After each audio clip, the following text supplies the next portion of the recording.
तो अब हम क्वेश्चन नंबर 2 को करते हैं। यहां पर वो हमसे कह रहा है find the domain of y is equal to sine inverse x square minus 4। यानी जो sine inverse x square minus 4 है इसका हमें डोमेन बता दीजिए। आपके मन में सबसे पहला सवाल आएगा कि सर जो एक्स स्क्वायर माइनस 4 है ये तो साइन इनवर्स के अंदर आ रहा है और जो साइन इनवर्स का डोमेन है वो तो फिक्स होता है -1 से लेके +1 तक। तो इस वाले क्वेश्चन का भी जो डोमेन है वो क्या होना चाहिए, -1 से लेके 1 तक। लेकिन आप गलत हो। पता है क्यों? क्योंकि ये बात सही है कि जो साइन इनवर्स x का डोमेन होता है वो -1 से लेके 1 तक होता है। इसको मैं लिख देता हूं। अगर लिखा हो y is equal to sine inverse x तो इसका जो डोमेन है वो बिल्कुल -1 से लेके 1 तक होता है। इसमें कोई समस्या नहीं है। लेकिन यहां पर साइन इनवर्स के साथ x नहीं आ रहा, एक्स स्क्वायर माइनस 4 आ रहा है और जो डोमेन है वो हमेशा x की वैल्यू होती है।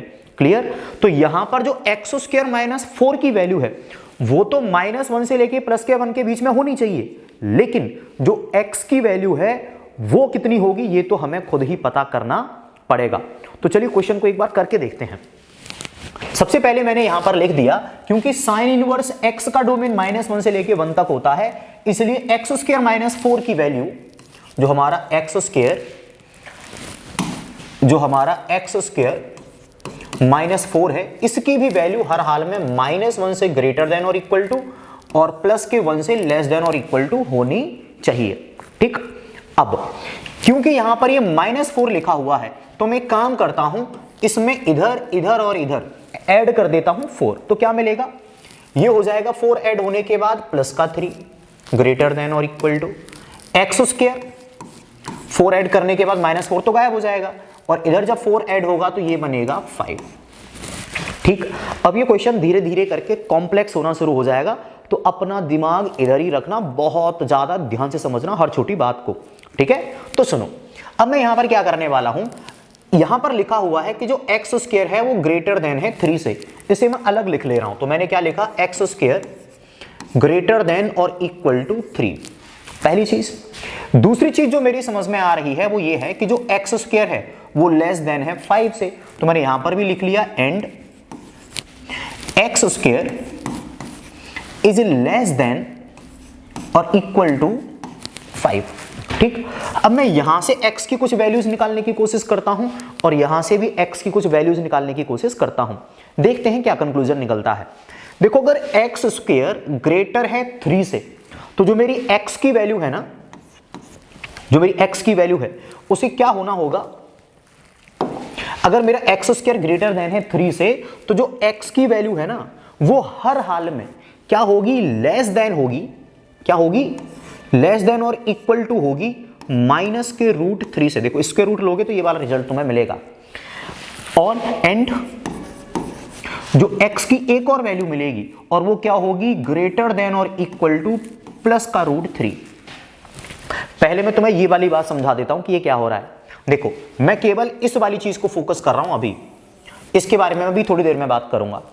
अगर एक्स स्क्वायर तुम्हें 3 से बड़ा रखना है तो x की वैल्यू जो होगी वो -√3 से छोटी होनी चाहिए।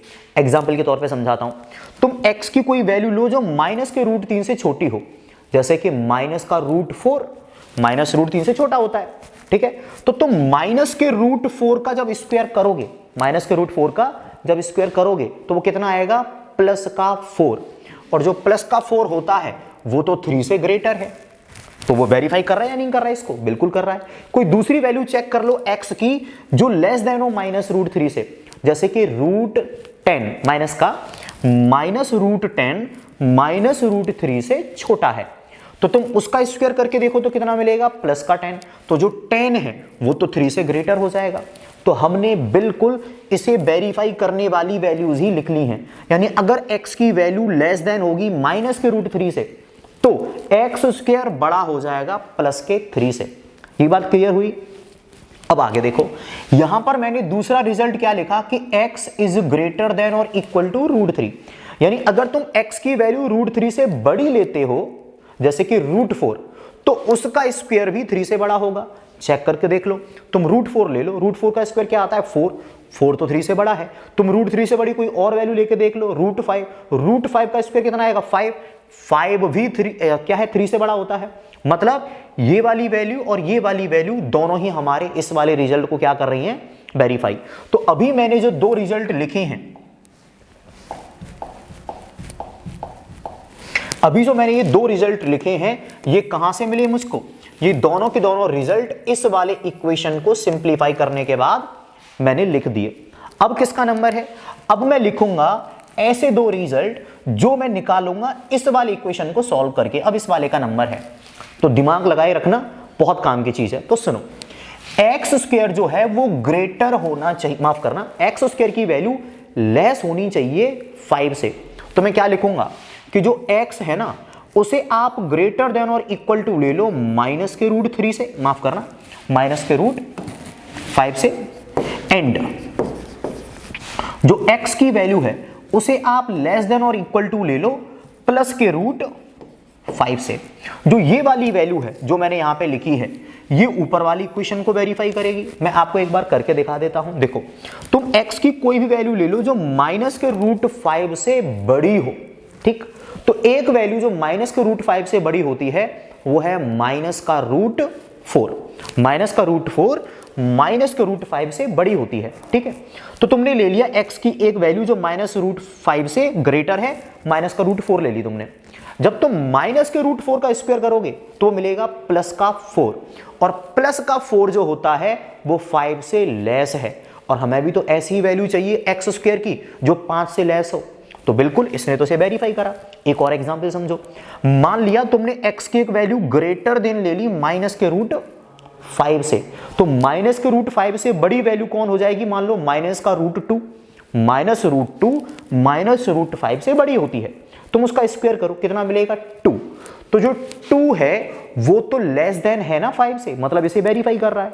तो ये सारी वैल्यूज वेरीफाई करेंगी हमारे इस वाले इक्वेशन को। थोड़ा दिमाग लगा के समझना मैं क्या कह रहा हूं। अब इस वाली वैल्यू की नंबर है कि क्या ये वेरीफाई कर रहा है या नहीं कर रहा। तो तुमने x की वैल्यू ले रखी है लेस देन √5, x की वैल्यू क्या ले रखी है, लेस देन और इक्वल टू √5। तो √5 से कोई छोटी वैल्यू लेके देखो, √4 पॉजिटिव है ना, तो √4 √5 से छोटी होगी, तो उसका स्क्वायर करा के देखना क्या आएगा 4। तो 4 5 के जो 4 है क्या वो 5 से लेस है, जवाब है हाँ। तो तुम x की कोई और वैल्यू ले लो, मान लो √2, x की वैल्यू √2 √5 से छोटी है, तो √2 का स्क्वायर करोगे तो क्या मिलेगा 2। 2 से वेरीफाई कर रहा है कि जो हमारा वैल्यू है ना 2, वो एक्स स्क्वायर से क्या है, एक्स स्क्वायर की वैल्यू अगर हमने 2 मिल गई तो जो 2 है वो तो 5 से छोटा होता है। मतलब ये वाली वैल्यूज दोनों के दोनों इस वाली इक्वेशन को वेरीफाई करती हैं, और ये वाली वैल्यूज दोनों के दोनों इस वाली इक्वेशन को वेरीफाई करती हैं। लेकिन अभी हमें x की 4 वैल्यूज मिल गई और डोमेन निकालना होगा हमें केवल एक, तो वो उतना आसान तो नहीं रहने वाला। तो मैं उसे साइड में एक्सप्लेन करता हूं बहुत अच्छे से, बहुत डिटेल में। देखना मैं क्या बताने वाला हूं तुमको। मेरे पास x की 4 वैल्यू है, माइनस √3 प्लस का √3 माइनस √5 और प्लस का √5। तो यहां पर मैं यूज करूंगा एक कंसेप्ट जिसे हम कहते हैं वेवी कर्व मेथड। आप लोगों ने चैप्टर नंबर 6 में काफी यूज करा होगा, अब तक तो पढ़ लिया होगा, 11th क्लास में आता था ये टॉपिक। देखते हैं इसमें क्या करना है हमको। तो सबसे पहले तो मैंने बना ली एक रियल नंबर लाइन, ठीक। अब इस रियल नंबर लाइन पे मैं अपने पॉइंट ले रहा हूं। सबसे छोटा पॉइंट कौन सा है हमारे पास, ये वाला माइनस का √5, तो मैंने यहां पर ले लिया माइनस का √5, ठीक। इससे बड़ा पॉइंट कौन सा है मेरे पास, इससे बड़ा पॉइंट है माइनस का √3, तो मैंने यहां पर ले लिया माइनस का √3। मेरे पास इससे बड़ा पॉइंट कौन सा है, इससे बड़ा पॉइंट है मेरे पास प्लस का √3, तो ये मैंने यहां पे ले लिया प्लस का √3। और जो लास्ट बचा हुआ पॉइंट है मेरे पास वो ये रहा, ये तो मैंने ले लिया ये वाला प्लस का √5, तो यहां पर आ गया प्लस का √5। क्या आ गया मेरे पास, प्लस का √5, ठीक। अब मेरे पास अगर आप देखोगे तो इंटरवल्स बन गए कई सारे। एक इंटरवल हो गया माइनस के इनफाइनाइट से माइनस √5 तक, दूसरा इंटरवल हो गया माइनस √5 से माइनस √3 तक, एक इंटरवल हो गया √3 से लेके √5 तक, और एक इंटरवल हो गया √5 से लेके प्लस के इनफाइनाइट तक। इनमें से कौन सा मेरे डोमेन में है और कौन सा मेरे डोमेन में नहीं है, ये पता करने के लिए मैं इनमें से हर एक इंटरवल से वैल्यू उठाऊंगा, और वो वैल्यू मैं कहां पर रखूंगा, वो वैल्यूज में रखूंगा सारी की सारी इस वाले इक्वेशन के अंदर। जो भी वैल्यू मेरे इस वाली इक्वेशन को वेरीफाई कर देगी वही मेरा आंसर है। ठीक, तो जरा देखते हैं क्या होता है इधर। सबसे पहले माइनस के रूट 5 से छोटी कोई वैल्यू लेके देखो, माइनस का रूट 6, उसे यहां पर रख के देखो। माइनस रूट 6 का स्क्वायर क्या हो जाएगा 6।